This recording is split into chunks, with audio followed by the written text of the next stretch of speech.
Let's start with a statement that sounds completely wrong. A sentence that might make you cringe or even feel a spark of indignation. I trained my husband to be as obedient as a puppy. It sounds shocking, doesn't it? It conjures images of manipulation, of disrespect, of treating a beloved partner like a pet to be controlled. And if that were the true story, it would be a tragedy.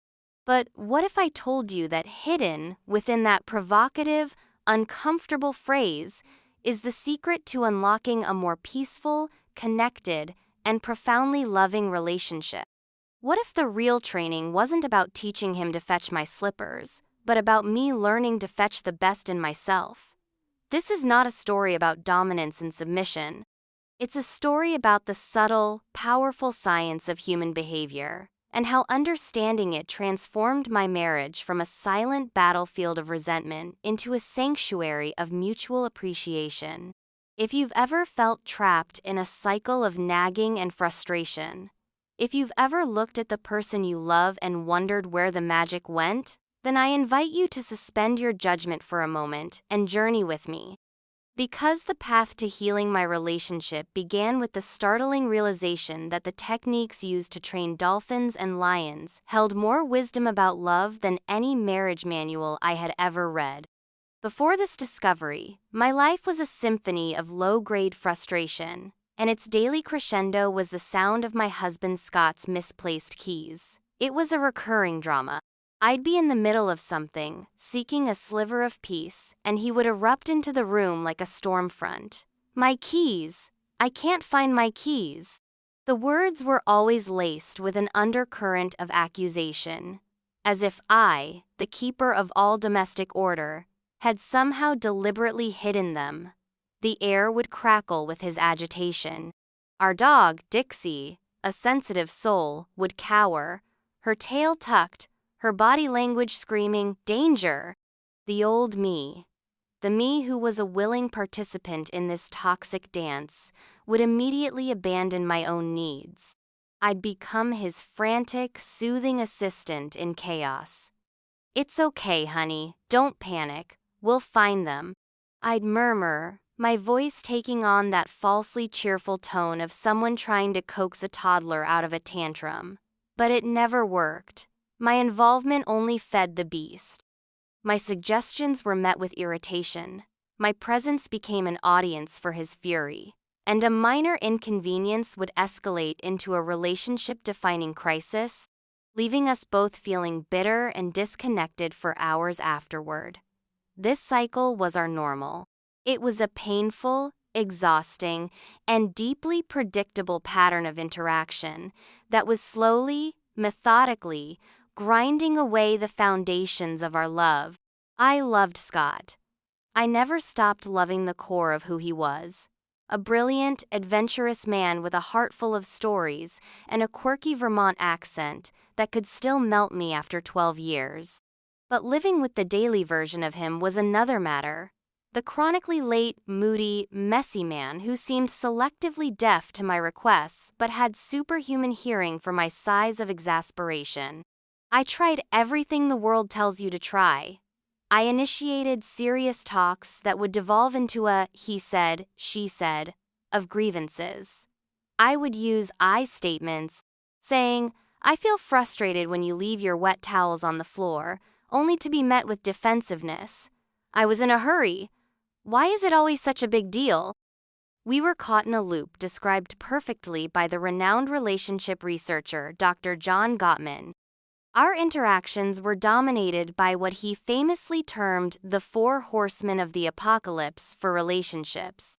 My helpful suggestions were a form of criticism, attacking his character rather than the specific behavior. His responses were pure defensiveness. My simmering resentment often led to contempt, that toxic cocktail of eye-rolling and sarcasm that communicates utter disgust. And eventually, one or both of us would resort to stonewalling, shutting down, giving the silent treatment, creating a wall of icy distance. We were a textbook case for a relationship heading towards disaster. The change began not in a therapist's office, but in a place filled with the sounds of clicks, whistles, and the joyful yelps of animals learning. For a work project, I enrolled in a course on exotic animal training. I was mesmerized. I watched trainers use a simple clicker and a handful of fish to teach a dolphin to perform a complex sequence of flips. I saw a trainer, with nothing more than patience and positive reinforcement, teach a leopard to voluntarily present its side for a blood draw. The philosophy was simple, yet profound. As the head trainer explained, you can't force a 500-pound sea lion to do anything it doesn't want to do. You have to make it want to cooperate. You make the behavior you desire the most rewarding and joyful path available. They never shouted, they never punished. A wrong move wasn't met with anger, it was met with nothing. A neutral silence, what the trainers called the least reinforcing scenario, or LRS. They understood a fundamental law of behavioral psychology. Behavior that is rewarded is repeated. Behavior that is ignored eventually disappears. A lightning bolt of insight struck me. For years, I had been an expert at rewarding the very behaviors in my husband that drove me insane. His frustration over the keys? Rewarded with my full, anxious attention. His messiness? Rewarded with a flurry of my energy, even if it was angry energy. I was the slot machine that always paid out on his worst habit. I had been training him with perfect, negative consistency. That night, I went home with a radical new plan. It wasn't to train my husband. It was to stop my own disastrous training methods and see what would happen if I applied the wisdom of the dolphin trainers to my marriage. My first target was the laundry. The pile of his dirty clothes on the floor next to the hamper was a daily monument to my frustration. My old method was positive punishment. I would add my nagging to the situation to try to stop his behavior. It was a spectacular failure.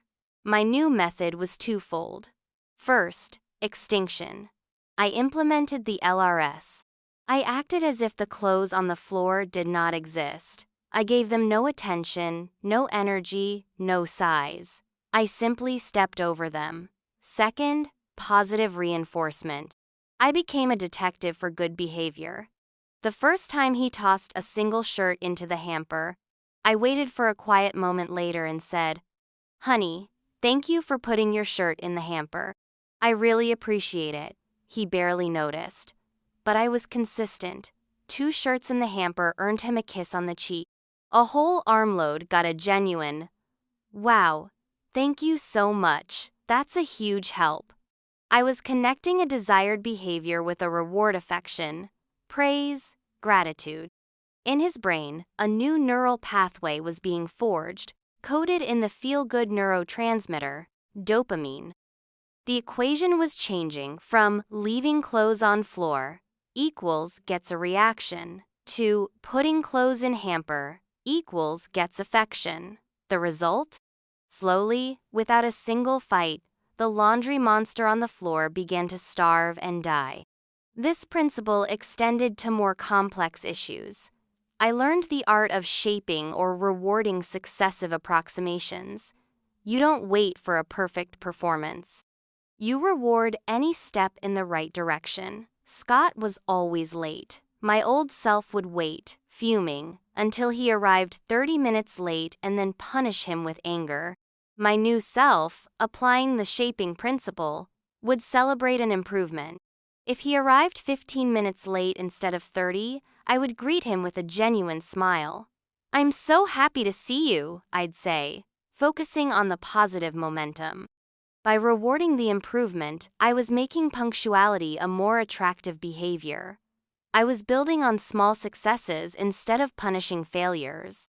But the most transformative technique was learning to reframe his bids for connection. This is where the work of Dr. Gottman and attachment theory intersect so powerfully. Scott's habit of interrupting me in the kitchen while I was stressed and cooking used to feel like the ultimate act of disrespect. My cognitive frame was, he is selfish and doesn't care that I'm busy. This thought created anger. But what if I chose a different frame? I started to see his interruption not as an attack, but as what Gottman calls a bid for connection. From an attachment perspective, he was seeking reassurance, trying to engage with his primary attachment figure, me. His timing was terrible, but his intent was connection. My old responses napping at him was a turning away from his bid, a micro-rejection that, over time, erodes a relationship. My new strategy was to train an incompatible behavior. You can't sit and jump at the same time. You can't have a deep conversation while sautéing onions. So, I would turn from the stove, smile, and say, "Honey, I can see you're excited to tell me something, and I really want to hear it. But I can't do that and cook at the same time. Can you give me 15 minutes to finish this up, and then you'll have my undivided attention?" He felt heard and validated. I felt respected. We had replaced a guaranteed conflict with a guaranteed connection, just deferred by a few minutes. This is also a beautiful example of Albert Bandura's social learning theory in action. Bandura argued that we learn not just from reinforcement, but from observing and modeling the behavior of others. When I stopped reacting with anger and panic, I was modeling emotional regulation. I was showing, not just telling, what a calm response looked like. Over time, he began to mirror that behavior. My calmness became a nonverbal invitation for him to be calm as well. Our entire relational dynamic began to shift because I was modeling a new way of being. Now, let's return to that uncomfortable word, training. The most common objection is that this is manipulative. But let's look at what is truly manipulative. Nagging, guilt-tripping, the silent treatment, these are covert attempts to force a certain outcome through emotional coercion. They are deeply disrespectful because they treat the other person as an obstacle to be overcome. The approach I adopted was the opposite of manipulation. It was an exercise in radical self-control and respect. It was about honoring his autonomy.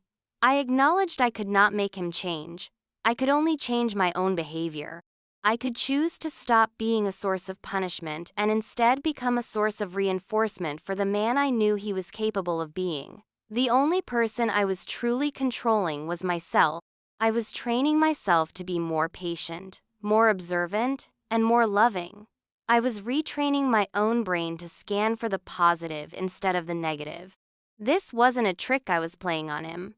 It was a deep form of cognitive behavioral therapy I was performing on myself. The ultimate test came months later, the Lost Keys scenario, Act 2. Scott came into the kitchen, a tempest of frustration.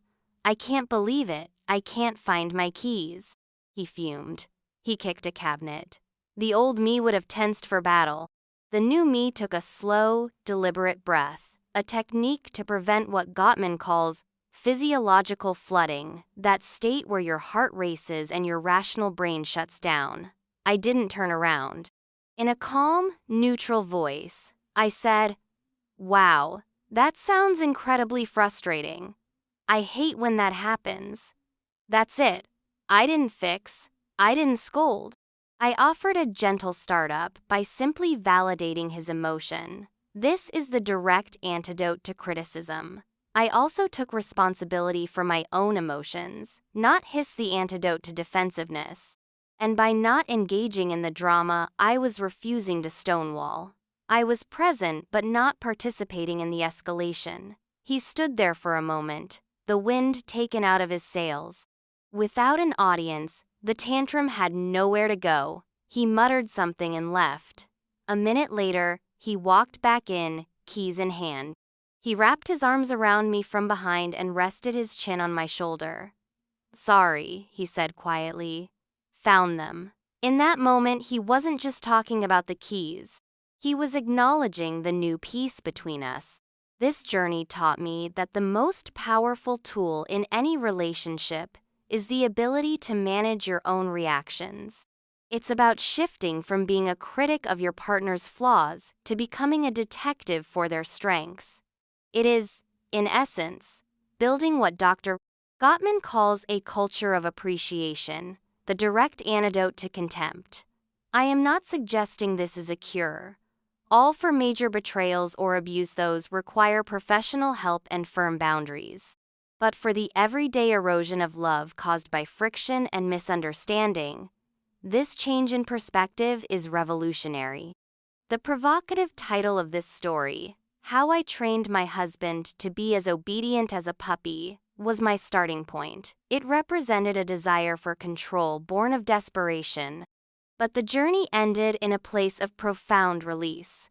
I let go of the need to control him the moment I realized I had the power to control myself. The real training was a retraining of my own heart, to see a bid for connection inside an annoying interruption, to see a cry for help inside a burst of anger, to see the man I fell in love with, even when he was at his most frustrating. So I want to leave you with a small challenge, a piece of homework.